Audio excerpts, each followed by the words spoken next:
हर हर महादेव। जय श्री राम। क्या हाल है मित्रों? और बताओ कैसे हो आप लोग? उम्मीद करता हूँ सब अच्छे ही होंगे।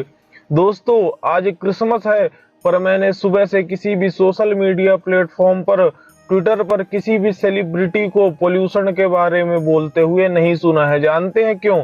क्योंकि ये त्योहार हिंदुओं का नहीं है। अगर होली होती तो पानी वेस्ट, जन्माष्टमी होती तो दूध वेस्ट, क्योंकि दूध निकालने से गाय को कष्ट होता है, काटने पर तो उसे दर्द होता ही नहीं है। नवरात्रि आती है तो नवरात्रि पर ये लोग बोलते हैं कि दिन में तो ये औरतों की पूजा करते हैं, देवी मानते हैं, और रात में रेप करते हैं। और जब रक्षाबंधन आता है तो अलग से इनका प्रोटेस्ट चालू हो जाता है कि चमड़े की राखी मत पहनो। कब पहनी हमने चमड़े की राखी? हिंदू बटा हुआ जरूर है, लेकिन उसे ये पता है कि हमें क्या पहनना है, क्या नहीं पहनना। और उसके बाद दीपावली आती है, तब तो बात ही छोड़ दीजिए। 1 महीने पहले से इनका प्रोटेस्ट चालू हो जाता है। जगह जगह हर एक सोशल मीडिया प्लेटफॉर्म पर तरह तरह के सेलिब्रिटी सब कुछ बताने लगते हैं कि सब कुछ करिएगा, दीपावली पर पटाखे मत फोड़िएगा।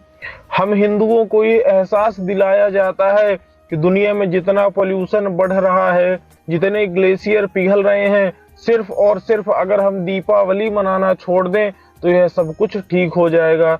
हमें गुनहगार दिखाया जाता है। पोल्यूशन के मुख्य कारण को तो छोड़ ही देते हैं, पता नहीं कैसा ही सेक्युलर चलन चल पड़ा है।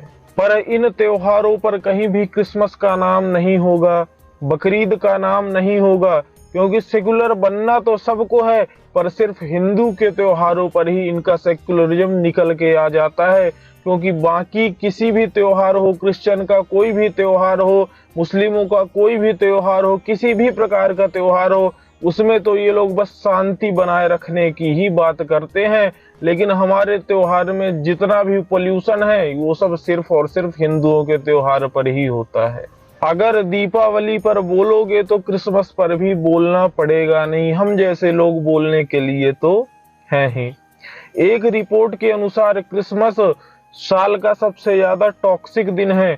क्यों? क्योंकि उस दिन अपने घर के अंदर सब लोग मोमबत्ती जलाते हैं, जिससे बहुत ही ज्यादा क्यूमुलेटिव पोल्यूशन फैलता है। लेकिन इस बारे पर कोई बात नहीं करेगा।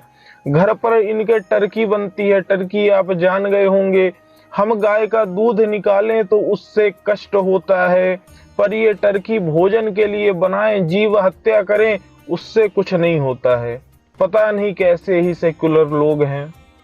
आपको पता है दीपावली और क्रिसमस की अगली रात का दिल्ली में ही पोल्यूशन लेवल एक बराबर था, पर इस बारे में कोई भी सेलिब्रिटी, विराट कोहली, अनुष्का शर्मा आपको कहीं पास भी बोलते हुए सुनाई नहीं देंगे। इसमें किसी को कोई रुचि ही नहीं है। कैसे बोल सकते हैं? क्योंकि हिंदू का त्योहार तो है नहीं।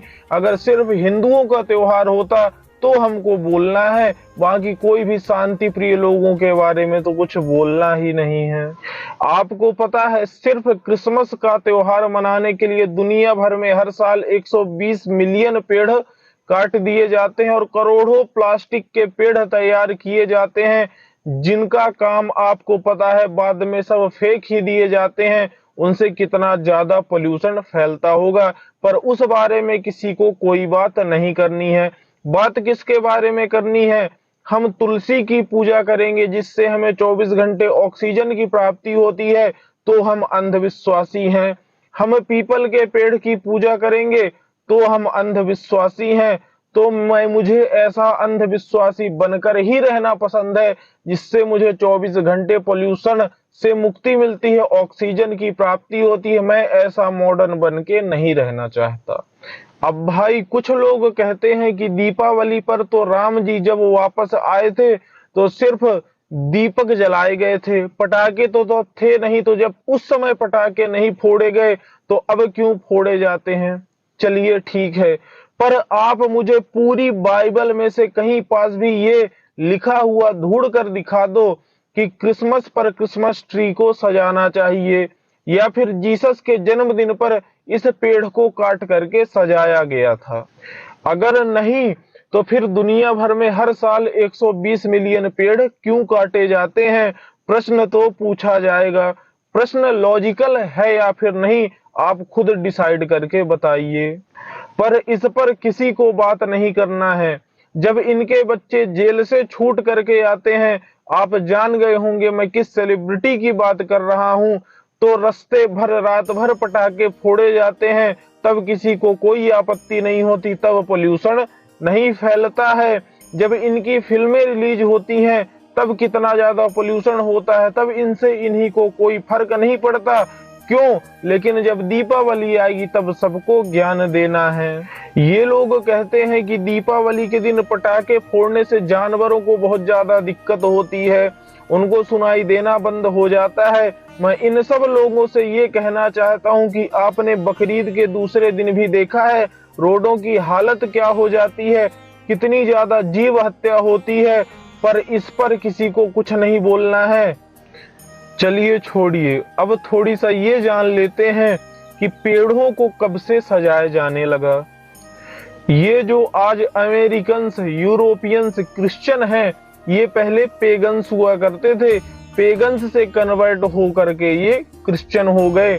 तो जब सर्दियों में इनके घर बर्फ से ढक जाते थे, चारों तरफ से सफेद हो जाते थे, तो घर को सुंदर दिखाने के लिए ये एक रिचुअल मनाते थे, जिसमें इस पेड़ को सजाया जाता था जिससे घर सुंदर दिखे और कलरफुल लग सके। और ऐसे ही रोमन भी एक त्योहार मनाते थे, सेटलेनिया, उसमें भगवान सूर्य को समर्पित इस त्योहार पर भी इस पेड़ को सजाया जाता था।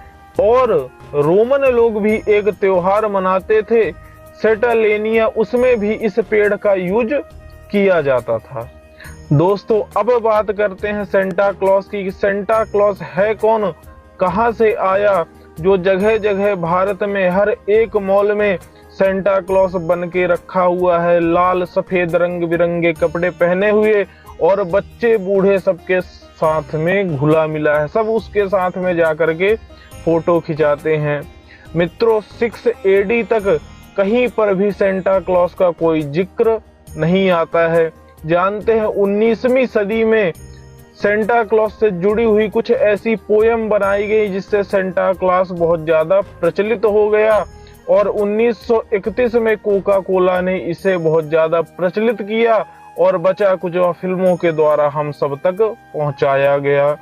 सेंटा क्लॉज नामक आदमी कोई भी कहीं पास हमको नहीं मिला, बल्कि सेंट निकोलस एक ऐसा व्यक्ति था जिसे क्रिश्चियन लोग सेंटा क्लॉज कहते हैं, कि जो सेंट निकोलस था वही सेंटा क्लॉज था। तो जो सेंट निकोलस था वो ये बात सही है कि बच्चों को गिफ्ट जरूर देता था, पर सेंट निकोलस पेगन्स को क्रिश्चियन में कन्वर्ट करता था, जैसा आज भारत में हो रहा है कि हिंदुओं को क्रिश्चियन में कन्वर्ट किया जा रहा है। वही सेंट निकोलस पहले भी करता था कि जो पेगन्स थे उन्हें क्रिश्चियन बनाता था, और आज हम उन्हें हीरो बना करके देख रहे हैं। अब बस योगी जी से मैं एक बात और कहना चाहता हूँ कि योगी जी, आपने हर जगह का तो नाम बदल दिया, अब बस क्रिसमस का नाम बदल के कृष्ण मास कर दो तो मजा ही आ जाए। ये बात तो रही मजाक की, अब आगे बढ़ते हैं। दोस्तों, अब एक बात जो आपसे बताना चाहता हूँ वो जानकर आप आश्चर्यचकित जरूर हो जाएंगे। अभी तक आप सबको यही पता रहा होगा कि जीसस का जन्म 25 दिसंबर को हुआ था, जिसे हम उनके जन्मोत्सव के रूप पर मनाते हैं। देखिए, अटल जी का जन्म जरूर 25 दिसंबर को हुआ था, ये बात सत्य है, पर जीसस का जन्म भी 25 दिसंबर को हुआ था, ये बात बिल्कुल भी सही नहीं है, बिल्कुल भी सिद्ध नहीं होती। क्योंकि पूरी बाइबल मैंने तो पूरी नहीं पढ़ी है, थोड़ी बहुत पढ़ी है, पर मेरे जिन क्रिश्चियन भाइयों ने बाइबल का अध्ययन किया है उनसे मैंने पता किया, तो बाइबल में कहीं पास भी ये सिद्ध नहीं होता, ये लिखा हुआ नहीं है कि जीसस का जन्म 25 दिसंबर को हुआ था। इसीलिए क्रिश्चियनों को इस बात पर लेकर के मतभेद भी है, उनके बीच में कॉन्फ्लिक्ट भी है। कुछ जगह मिलता है कि जीसस का जन्म 20 अप्रैल को हुआ था, कुछ जगह आता है कि 20 मई को हुआ था, फिर जन्मदिन 25 दिसंबर को क्यों मनाया जाता है, ये बात मेरे समझ में बिल्कुल भी नहीं आई। अगर मेरे दोस्त, किसी भी क्रिश्चियन दोस्त को मेरी इस बात से विरोध हो तो आज बाइबल में कहीं पास भी मुझे ढूंढ कर दिखा दें कि जीसस का जन्म 25 दिसंबर को ही हुआ था। दोस्तों, रियल में ये जो क्रिसमस त्योहार है ये क्रिश्चियन का है ही नहीं, ये त्योहार पेगन्स का है, जो क्रिश्चियन में कन्वर्ट हो गए, इन्होंने क्रिश्चियनिटी को अपना लिया। और जो रियल में क्रिश्चियन थे उन्होंने भी इस त्योहार को इसीलिए अपना लिया, यानी चोरी कर लिया, क्योंकि ये जो पेगन्स अभी अभी क्रिश्चियन बने हैं ये दोबारा से कन्वर्ट हो करके कहीं और ना जा सके। ऐसे ही इन्होंने पेगन्स के कुछ और त्योहार जैसे ईस्टर और हैलोवीन जैसे त्योहार भी उनसे ले लिए और ये सब त्योहार आज क्रिश्चियन के हो गए। दोस्तों, अगर आपने मेरा वीडियो यहाँ तक देख लिया है तो वीडियो को लाइक जरूर करिएगा, अपने इस सनातनी भाई के चैनल को सब्सक्राइब करिएगा, फेसबुक पर देख रहे हो तो पेज को फॉलो जरूर करके जाइएगा, सभी हिंदू भाइयों के साथ में शेयर करिए। और एक बात सबसे कह देना चाहता हूं कि सेंटा के साथ फोटो खिंचाने के अलावा एक प्लास्टिक के पेड़ का उपयोग करने की जगह, उसको सजाने की जगह तुलसा मैया को सजाइए, जिससे हमें 24 घंटे ऑक्सीजन की प्राप्ति होती है, जिससे हमें ऑक्सीजन की तो प्राप्ति होती है, कम से कम 120 मिलियन पेड़ हमारे त्योहार के लिए काटे तो नहीं जाते। हर हर महादेव, जय श्री राम।